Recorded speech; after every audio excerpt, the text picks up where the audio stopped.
sometimes needed to define the pay that politicians get.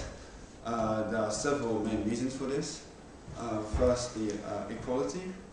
Secondly, corruption, which will always exist. I'll come back to it later. And I'll also later on explain the model we were looking at. So, firstly, on the equality stance, it's in the best interest for everyone that politicians get paid the average income of the country. This is because, after all, they are representing the people, and therefore they should, be in the same position as the people and not earn a lot more or a lot less. So why shouldn't they be paid too much? Well, firstly, when you're paid when you're paid far too much, it can become an incentive for some people with bad leadership skills or ideals to become politicians. And so, yes. But if the salary is low, then doesn't this mean that you actually need to have lots of money to become a politician to live a normal life? No, I was talking about high salaries. So if it's too high, then it would be an incentive for bad people with bad ideals to become politicians, and disregarding the fact that they should be representing the people, which they won't care about because their only aim is to make money. However, on the other side, it is in the bad interest of the politicians to not earn any money at all, because one, they need to earn a living themselves, and therefore they need money. And secondly, not earning any money will maybe shy away skilled people, which could make good improvements to the country. So why is this bad? Well, it could bring the country in disarray because. Yes. Would you also implement this policy in developing nations? Well, we're talking about Western nations at the moment, I think. It's probably worse in developing nations, but I'm concentrating myself on Western democracies.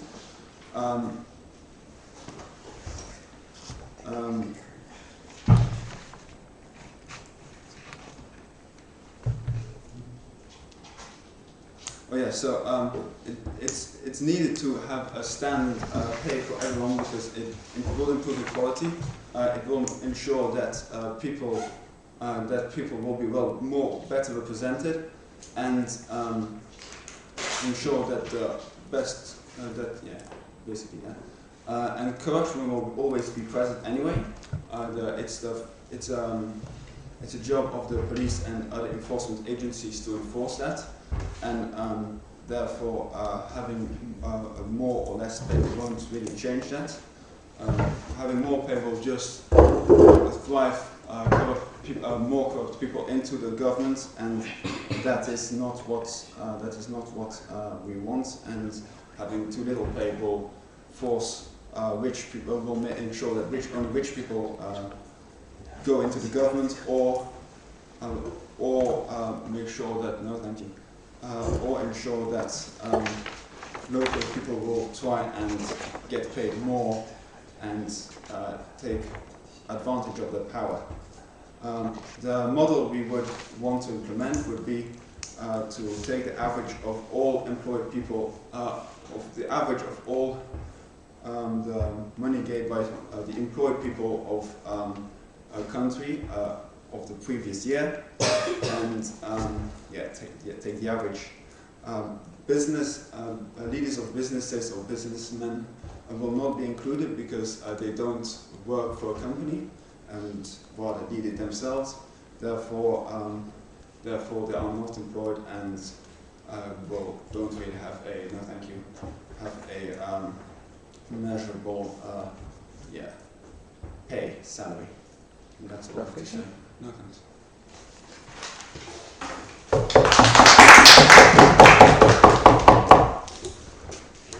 Thank the speaker very much for that speech, and invite the Leader of the Opposition to open the case of the opening.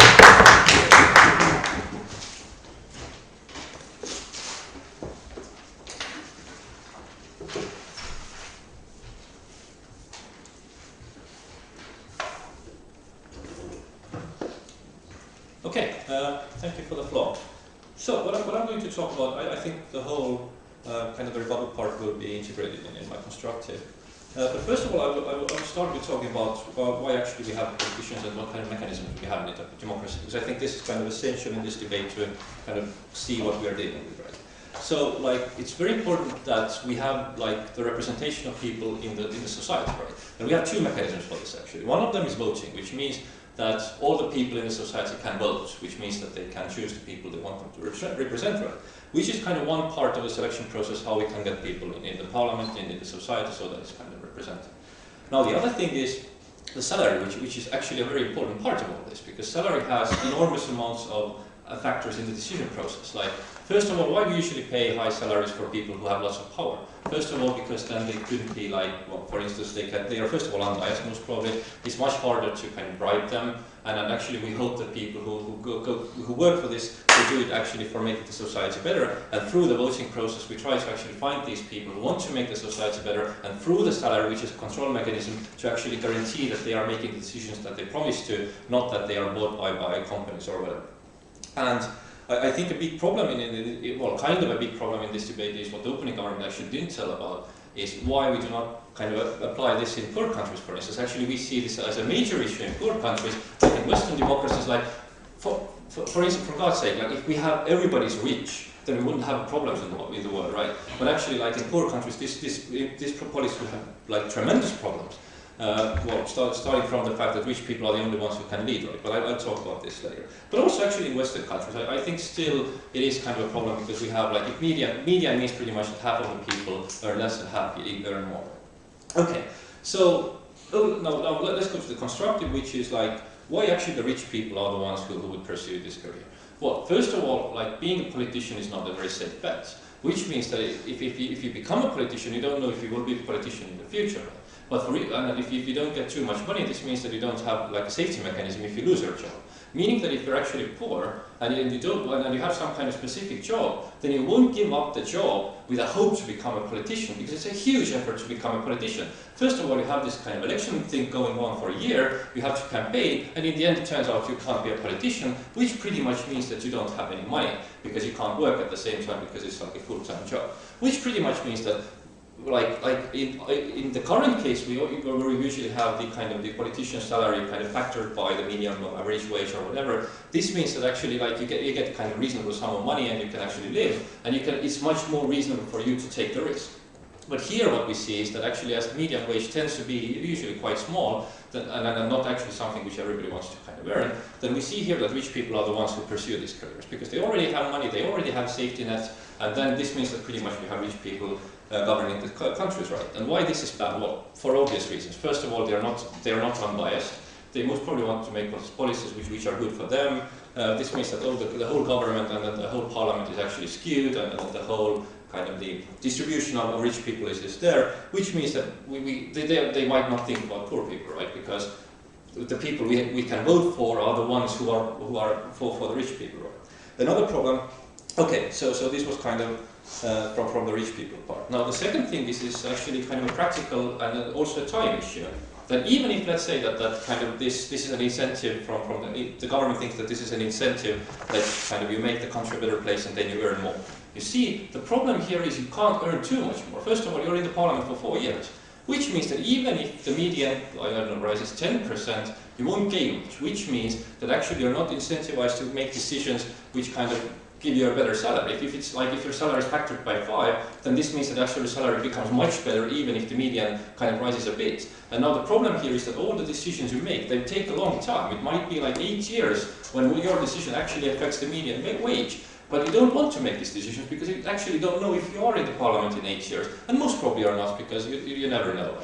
So what we see here is that kind of taking away this kind of taking away, or actually, yeah, kind of not incentivizing people that much salary-wise is a big problem, especially because they don't want to make decisions which kind of have monetary effect. Moreover, most probably they would tend to make decisions, as the salary is most probably quite low, they will make decisions which are like beneficial for them later.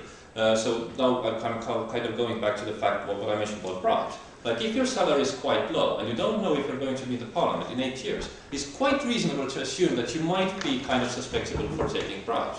Like if there is a some kind of company approaching you and saying that, I don't know, like just vote yes in the parliament, for instance, then you're much more susceptible to make this yes vote than a no vote, because you think about your future. On that Yeah, point, don't you think that the amount you could possibly get by bribery is far higher than any reasonable higher salary that you might propose? No, not really. You see, the problem with bribery usually is that people who earn reasonable amounts of money so that they can go traveling, they can have hobbies, then in this case, it's kind of reasonable for them not to take bribes, because first of all, it's socially unacceptable. You might lose your job. You can never be a politician again. You can't be a prime minister because the goal of politicians usually is to become a prime minister. So the risk is too high. At the same time, you can live a reasonable life. Now, if your life is not so great, right? Which means that you can kind of eat, you can kind of do stuff, but not too much, which means that you have to think about money all the time. Like this is where the bribery factors in. People who have to think about money every day, it's much easier to buy them, because actually money is an issue for them. This is the reason why, like if you want to work for a secret service, why they check your bank accounts if you have problems with money, because people who have not too large amounts of money and who actually are, then they are like much more susceptible to bribes. And this is actually what the government is creating here. Like we have like 100 or 200 people in the parliament who don't have much money, who have to think about money all the time. And now, guess what? Is it easier or not to kind of run through policies which actually give them much more money and kind of. It is, no thank you, we're out of time. And now let's fastly take the poor countries example, which of course, like in the poor countries example, is super extreme. There we only see rich people in the parliament, as we already kind of see, which means that there will be political dynasties, which means that all these people are just making policies to make them richer, others poorer, and kind of dividing the society even more. So what we see here is that this is extremely bad policy, and this should never be implemented anywhere. For all these reasons, I beg you to oppose.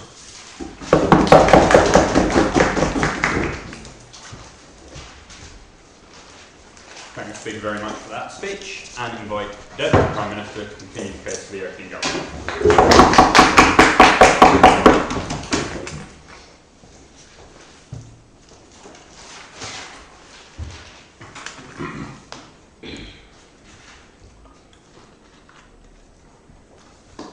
Honourable audience, before I'd like to start my constructive, I'd like to start with a few points of rebuttal on what the previous speaker has brought about. So we've heard about this mechanism of representation, the voting part, the selection part, and the salary part.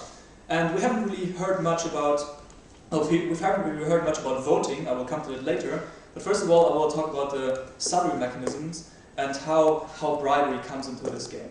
So for example, if you're a politician, then first of all, and you earn a minimum wage in a Western country, then it's not the case that you have to think about money every day. It's not as if the medium citizen in a Western country has to do that every day. With a medium wage, in most countries in Western Europe at least, you can still lead a reasonable life. You can care for your family, and you don't have to. You not have the money on your mind every day. We're not talking about we're talking about medium wage, not minimum wage. So then we've heard about. Yes. Do you consider Estonia to be a liberal democracy, Western? Well, I would say yes. Okay, so in the case of the bribery part, so we would say that bribery happens in any case. So whether you earn a minimum wage or something more, let's say the Chancellor of Germany earns about 200,000 euro per year.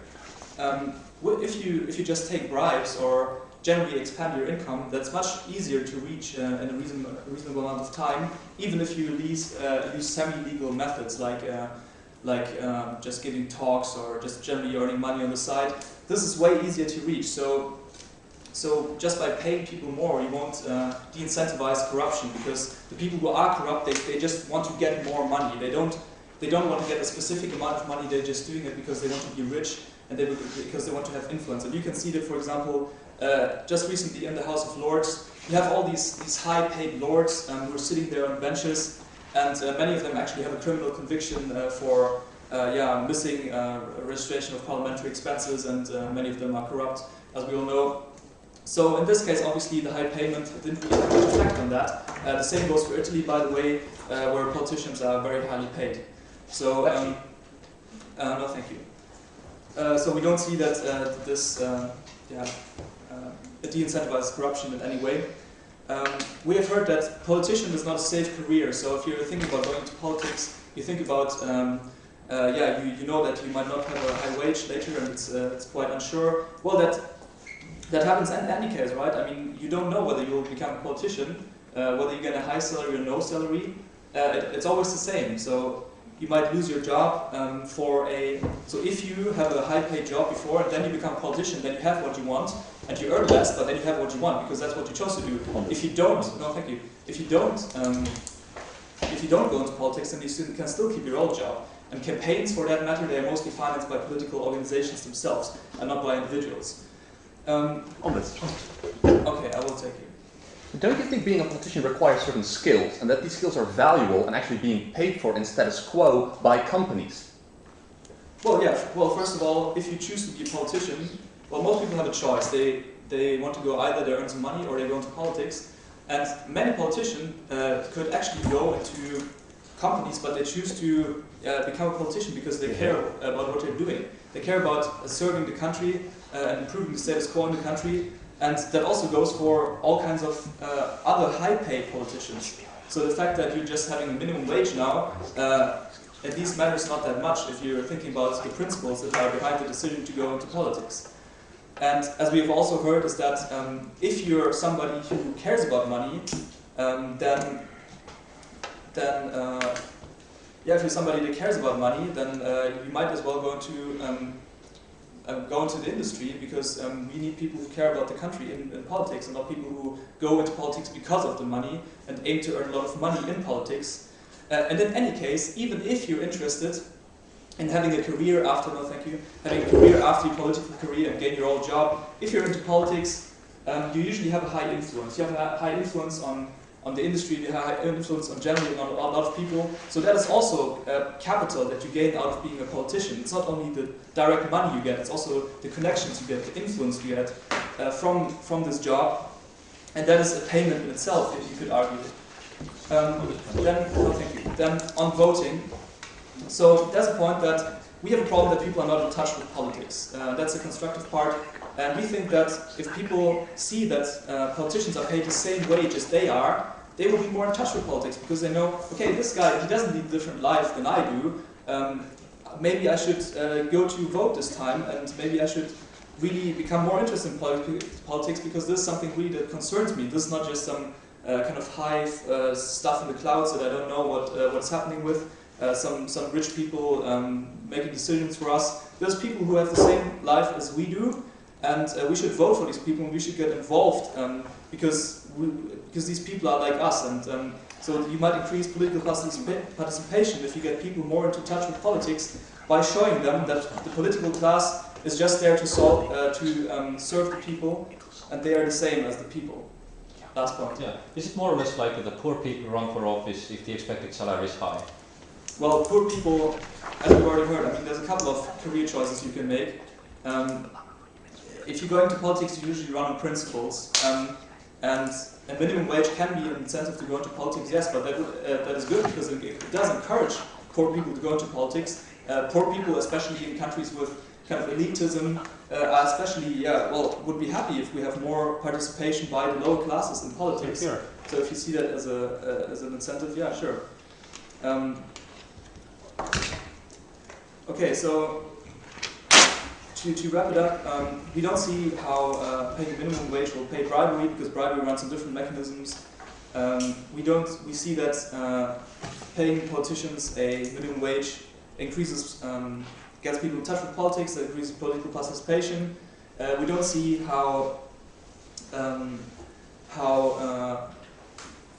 it would kind of get people out of politics if they only have a minimum wage because the situation is the same in any kind, whether you have a high-paying job or a low-paying job. And we'll just those are the points I would like to make. And I thank you very much.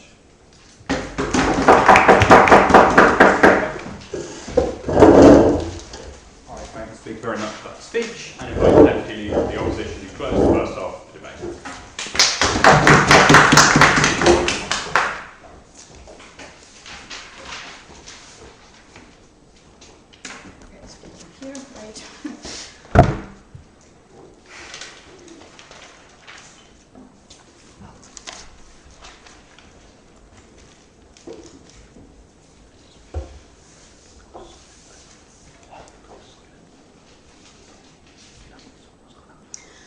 Thank you, Mr. Speaker. So, first of all, I'm going to go for a little bit of rebuttal about the government's idea about how corruption is always there, and about how their model would create more equality in the society.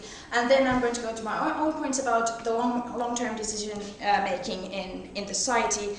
Second of all, political careers, and then I'm going to talk a little bit about poor countries and effects in those countries. So, first of all, it's very different, very weird idea that the government is representing here. That it's somehow contradictory if that you either want money and you go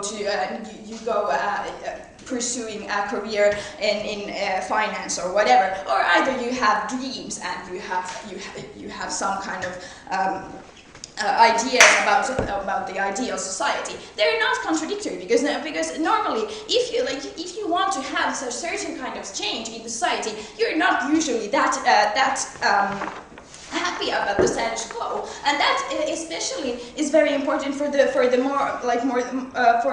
poorer people. And so the idea that the more high wages of politicians that incentivizes also the lower class of the society. So that creates social mobility that they have a reason to pursue these careers. So what we are saying in the opposition, that they have two ideas why they are pursuing these careers. They want to change the society, and also they want to have some kind of livelihood as well. And also, for example, okay, right, and then right, okay, so then I'm going to go to this to the idea about how do we do how the politics and decision making works. Normally, okay, in Western countries in Europe, political decisions and something that you changes take a lot of time, and the idea that you have really the only incentive that you why are you in the why are you in the politics, that why have you been participating? It's okay, well, I have this one idea, but actually it doesn't really affect me personally. It creates the situation where it really doesn't, you have not that great incentives in doing these decisions that really really benefit you as well as a citizen. You have, first of all, you are a representative. You have a mandate to do decisions, but also you want to better your life as well, and the people around you. And so you want to do decisions that affect in the long term. But if you're not in that kind of state of mind, that you're free to go out, you're free to quit the political career at any time. So there's no incentive at that point. And also, if it's only for if this person who already has who already probably is a rich person or who is not really that engaged, is more likely to do certain deals with some enterprises, some companies, and maybe going to the little bit of a hasty side of the politics, and then I'm going to talk about these political atmosphere and political careers. And so this what the model of the government is creating is kind of a bias in the political atmosphere, because normally in the Western society we need to have as many we want to have this atmosphere that there's many different kinds of views, and in that setting we can have a nice coalition of different ideas. So this their model is making the situation that mostly they're going to do more probably right-wing decisions because they're probably more people in that social class, and also this leads to those impacts that I have already said. But why do we think that there's a different reason of a certain responsibility of a politician is that the politician has a very different work schedule than normal people, like normal professions. For example, they have quite a bit of responsibility, and their mandate. Why are they there? Is that they're making some kind of difference in the society, and if they have like a minimum, like a median wage, it affects to their motivation and in doing these their decisions, and they feel like we're not reimbursed enough to do those decisions, and at the same time, if for example in Estonia and Lithuania, the median wage is about 600 euros per month. So if in this kind of setting, somebody argues that they will not be affected, that their work as a politician will not be affected by for example, like agreeing to some bribery or corruption, is very weird, because they cannot really take advantage of their mandate as a politician in doing the right decisions that they have been chosen. Why are they there in the first place? So for these reasons, we beg you to oppose.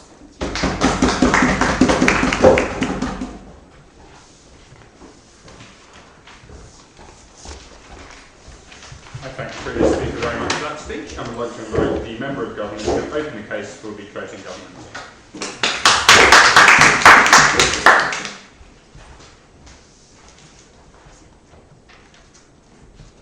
So we have 3 points that we would like to have to debate. First is empathy, second economy, and third leadership. So first, to answer to the points of the opposition.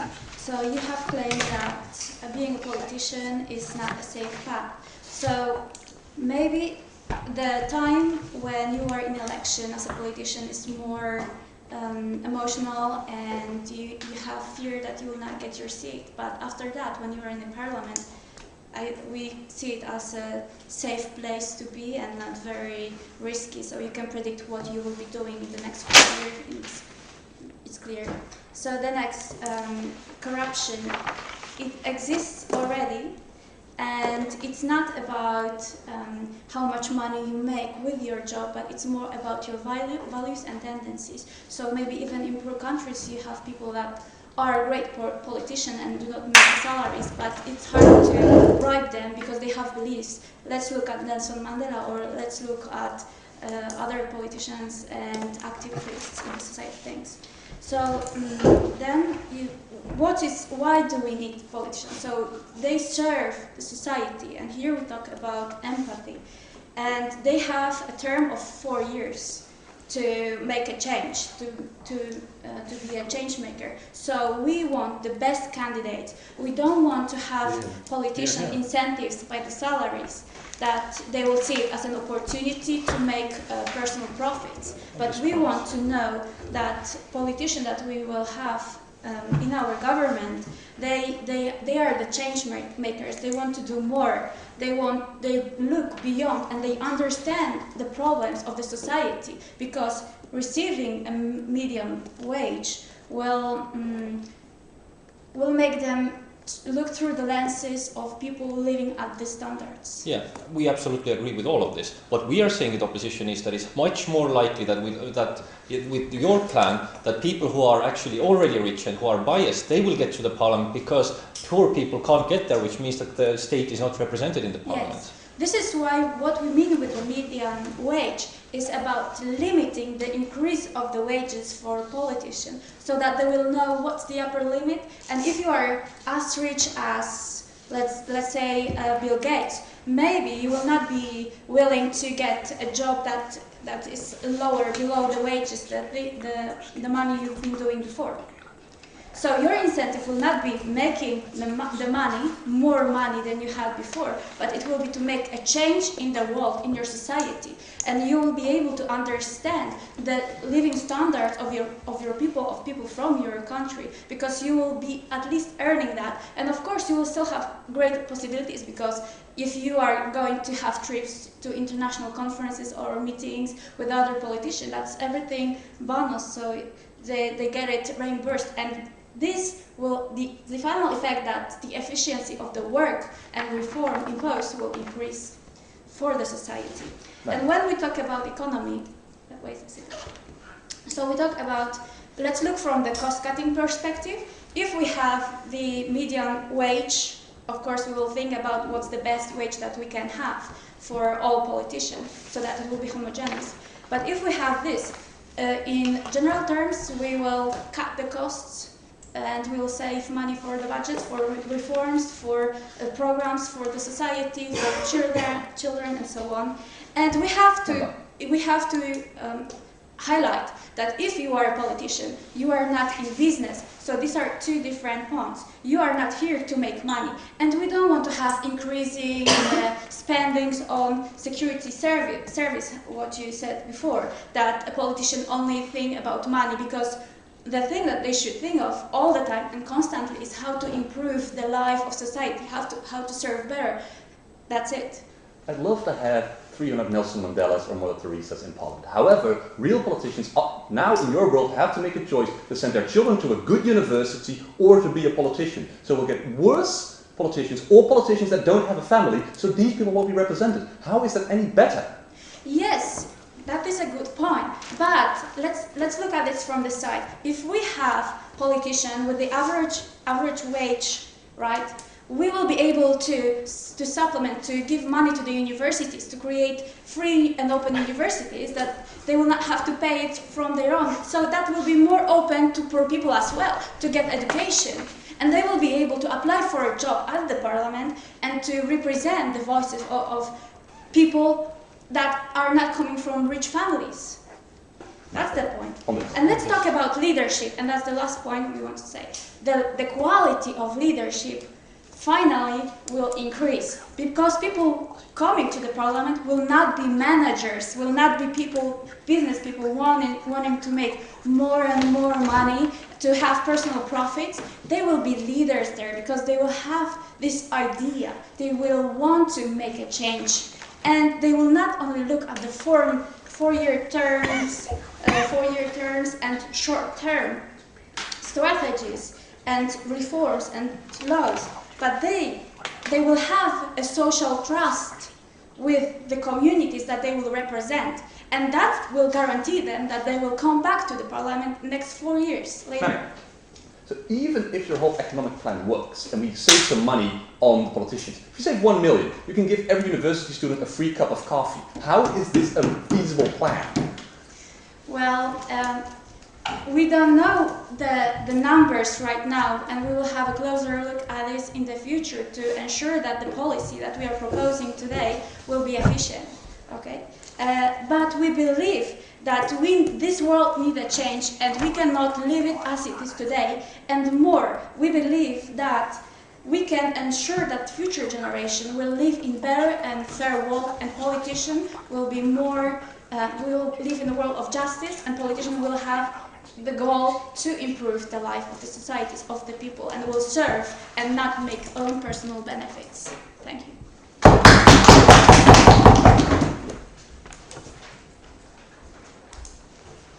I thank the speaker very much for that speech, and invite the member of opposition to open the case for closing opposition.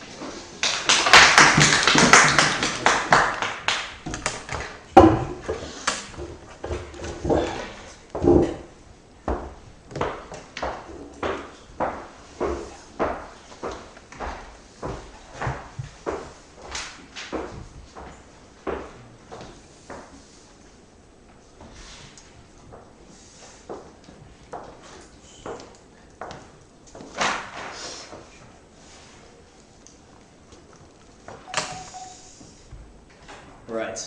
For the proposition side, who fills a seat matters to us. And who that person is matters to us, and what he does in everyday life, what decisions he makes matters to us. Why? Because we don't think that if you are a politician, that if you're sitting in a seat, that your personal life and your personal finances have a division. We think these two things are taken into account also when you're sitting there in that room, working your ass off and not getting a lot of money for all the efforts you take. We say what matters for politicians indeed is what they say.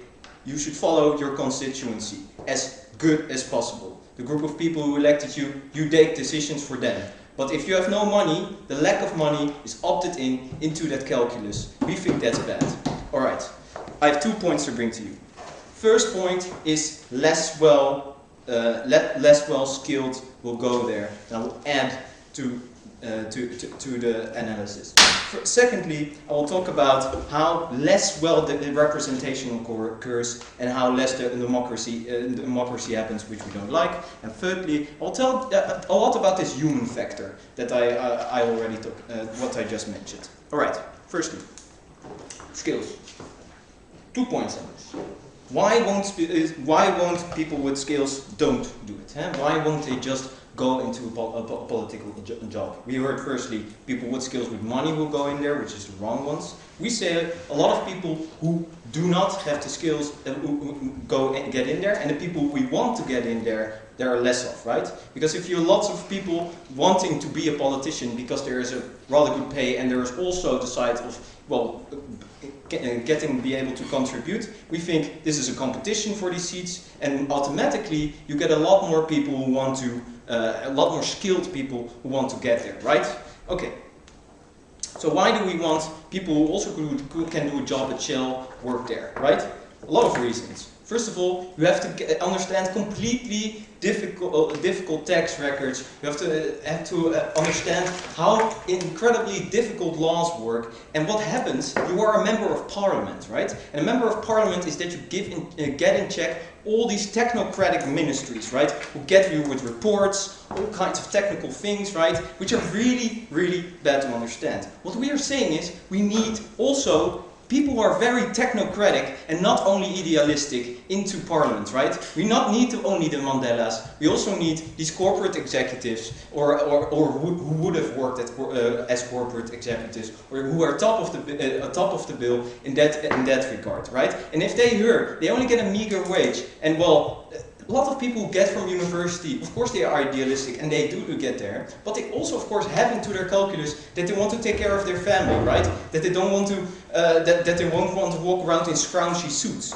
All these kind of things. These are things that people simply take into account, and well, this brain drain will occur, right? We think this is very, very bad, because eventually they will take the wrong decisions and we are being misgoverned, which can lead to many damages in any way possible, bad decision making, which costs a lot of money, which is bad for the taxpayers. Okay, then less well representation, less democracy.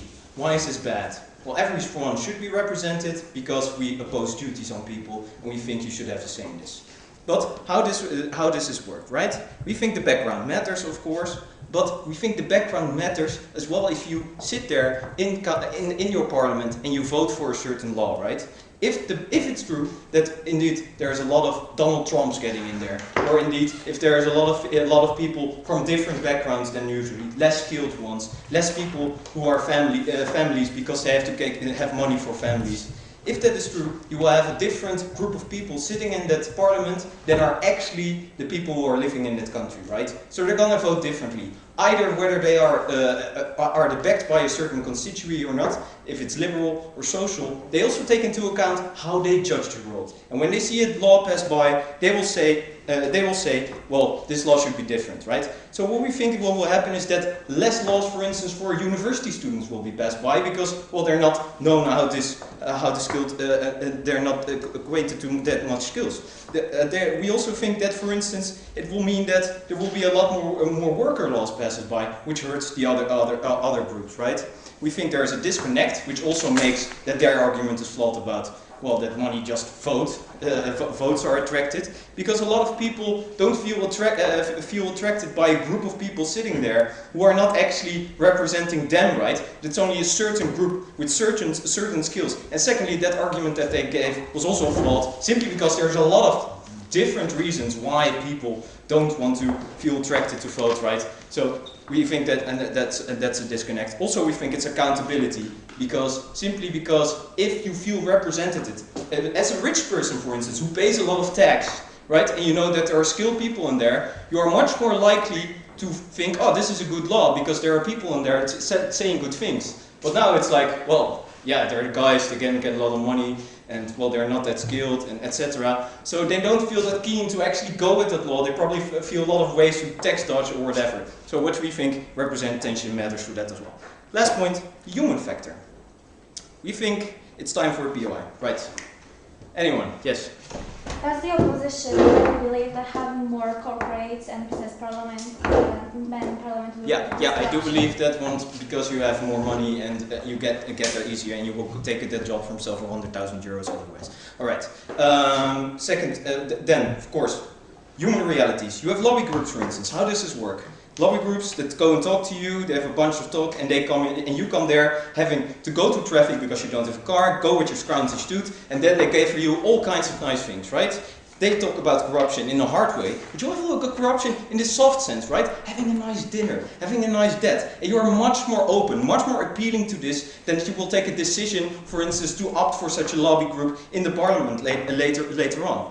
We think also the human factor that should be taken into account lastly is that it's fair. It's simply fair. Because if you work your ass off and all day and night, you need to get a bit more money. And also, if you don't get that money, you will feel disappreciated. Because the money you get as a parliamentarian is also our appreciation for the hard work that they do. And he can say at a certain point, well, screw this, I'm working my ass off and I only get a few pay. And people already say every day that they don't like what I do, right? So they lean around or they don't care anymore, right? We think people, for these reasons, we think the vote in line with their constituencies. This is what matters. And if you don't give them enough money, it's much more likely that they won't.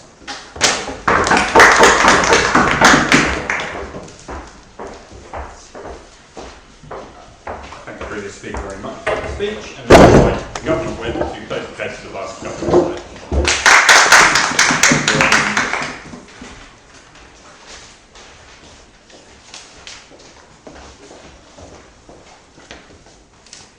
Thank you very much.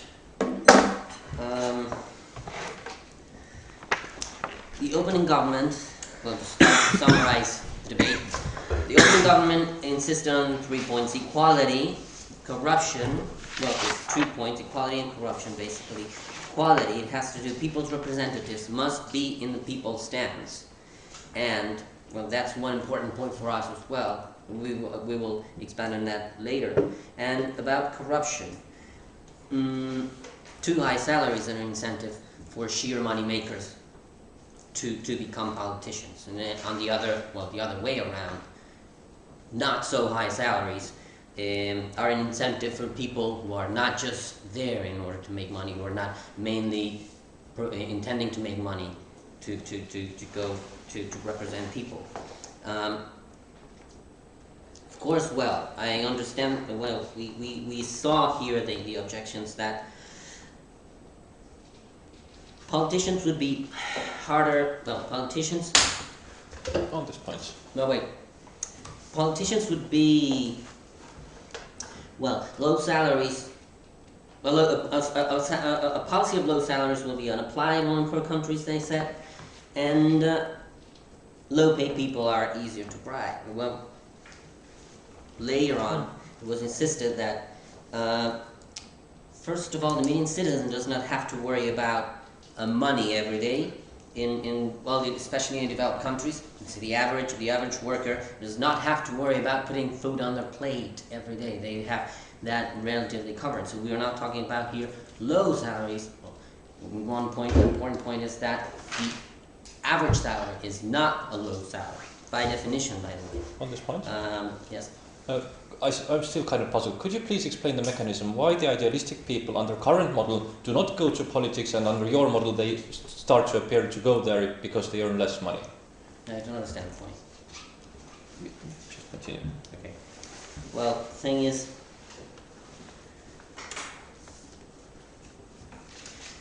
there was an insistence also on the point that, well, corruption happens whether politicians have a high pay or not so high pay. Because in the long run, what is an incentive for corruption is power. It is not, well, power in order to make, getting power in order to make money. What we believe is that in case someone has an average salary, well, at least the incentive would not be as high. And, well, the opposition insisted that, yes, of course, wanting money and wanting a better society are not contradictory. And, sure, but the point is that one thing is wanting money, wanting enough money to live. Another thing is wanting as much money as you can get, unlimited, in an unlimited way.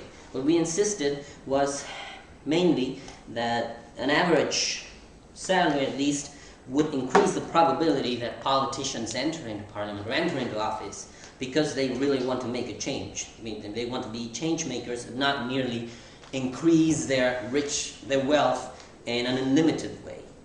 Of course, I understand the objection that this would, well, some people might think, but what if some politicians then would feel that their skills are not well paid? They are not recognized via payment. But I would like to insist that an average payment is not a low payment. Average payment means that they are in a position, they are not so high paid that they don't understand the needs of the average person in society, and they are not as lowly paid as not to be recognized for their skills. Yes? Okay. If I work 60 hours a day, my ass off, to work at extra tax level in every way I can get the right done for the people, and I only get a merely 1,600 euros, and I also have to pay the tax and everything else, do you think do you think that is fair?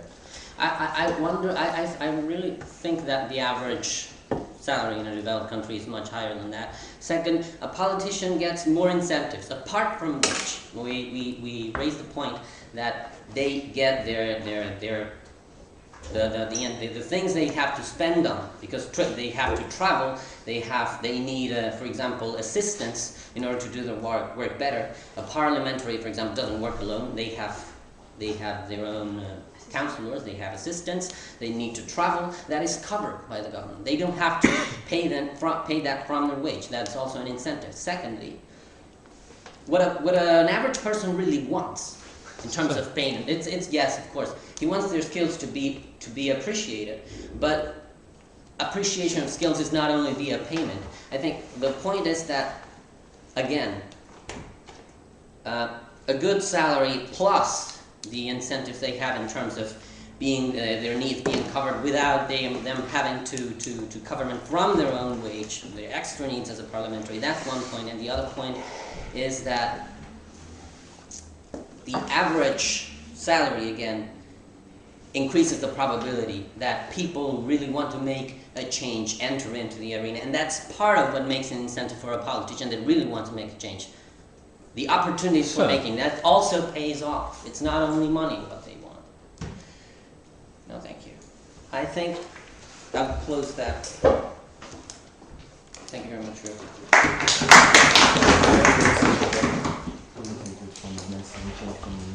I thank the previous speaker very much for that speech and invite the opposition whip to close the entire debate.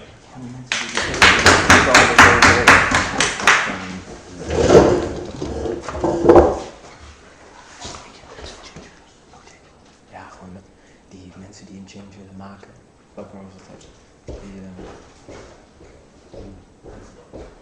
Die sowieso ook al.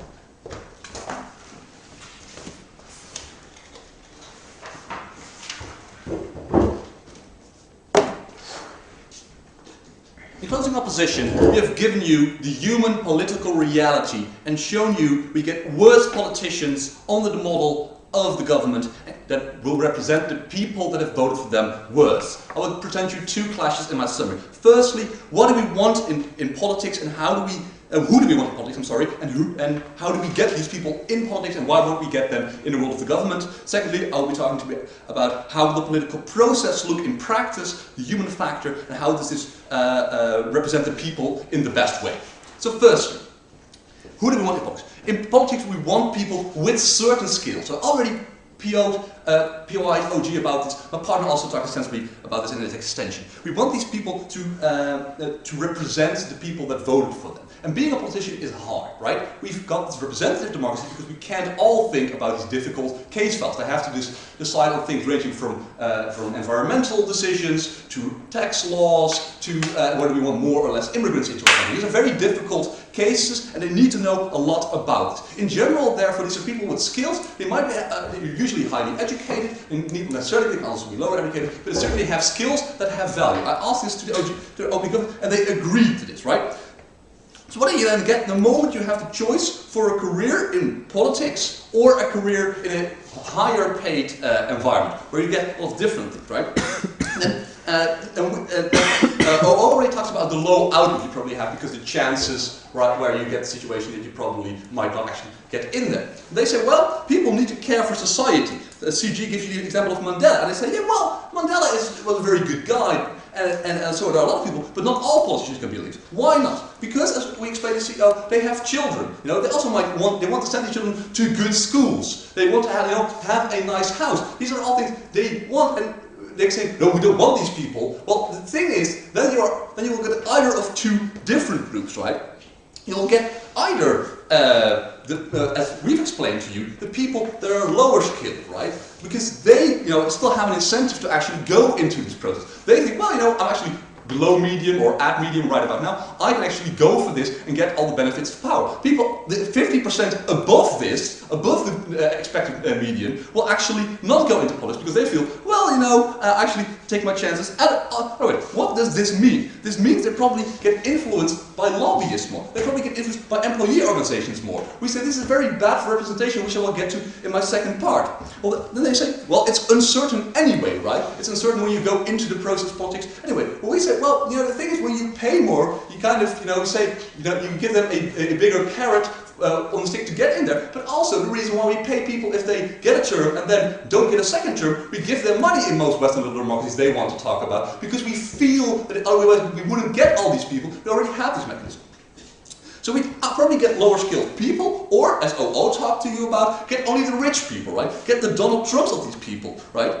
So what we've shown you then, throughout our bench, OO showed you we get Donald Trump, Berlusconi, who are power hungry, who have the money anyway, who don't need it, who wouldn't care if they get $1 million or €1. Or, as we've explained to you in the second opposition, we get second-grade politicians who are very likely to be influenced by the people, by different groups, and not represent our constituency in the best way, as OG met in themselves. No, thank you very much. So then on to the idea how will the political process look in practice and how this will represent people in the best way.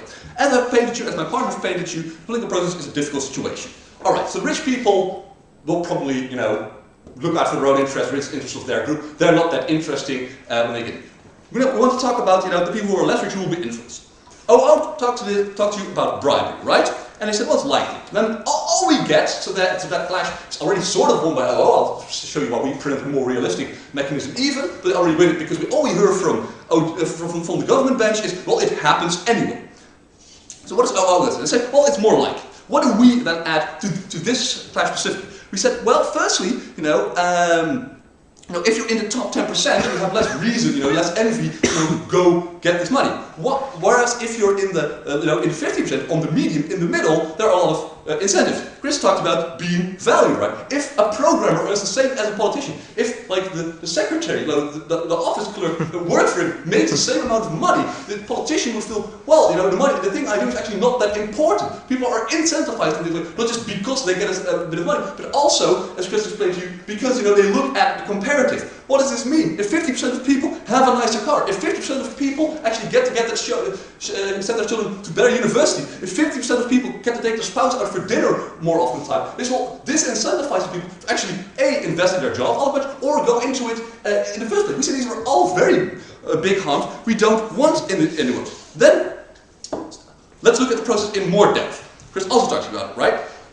No, how does soft corruption work? So now we've talked about the hard corruption, bribery, giving money. You think, well, this might happen, but not in all cases. We do have some faith in politics. How does soft corruption work, right? This is the reality political process I've been talking to you about. It means it's not just a sack of money, it's also the dinner, but also, the schnabels. There's a lot of politicians that are already on committees of big companies. There's already politicians involved as advisors to big companies. This will become even more because these things pay. They'll have to get that money in other situations. They don't say they'll all do it. They say it's far more likely, therefore their interests will be far more intertwined, meaning they don't just represent their constituency, they also represent all these other things. I'll also explain to you, well, they're more influenced by lobbyists. First, APOR. I don't know, yeah? Does the opposition believe that the model we propose of minimum wage would be scalable to poor countries because it's a wealth-sharing model? Okay, so nobody in Europe wants to talk about poor countries. I'd love to talk about poor countries. In poor countries, a few things would be the case. First of all, the politician would raise it immediately because usually, like happened in the Congo after the independence from Belgium, they actually became more independent. Moreover, we believe that in this situation, the thing I'm going to explain to you now is actually going to happen even more. Why? Also, we can talk about human reality. Namely, what happens? It's the social reality when you're sitting with a lobby group, like you talk to lobby groups. This is a good thing because they have interest. They're also called interest groups. You need to talk to them. If you're sitting there and the lobby group has an Armani suit and you are having a second-grade car salesman suit, they seem more persuasive. How does it work? When I give a workshop in debating, I dress up nicer than the people I talk to because it gives me authority. We don't want our politicians to be influenced by these subconscious social ideas that are the human political reality. So we think that will probably work even in developing nations, but in general we think all this means is that the raw people will go into politics, people that do go into politics, and our poor will actually be more influenced by hard bribery and, more importantly, by soft bribery in different ways. Therefore, we beg you to oppose.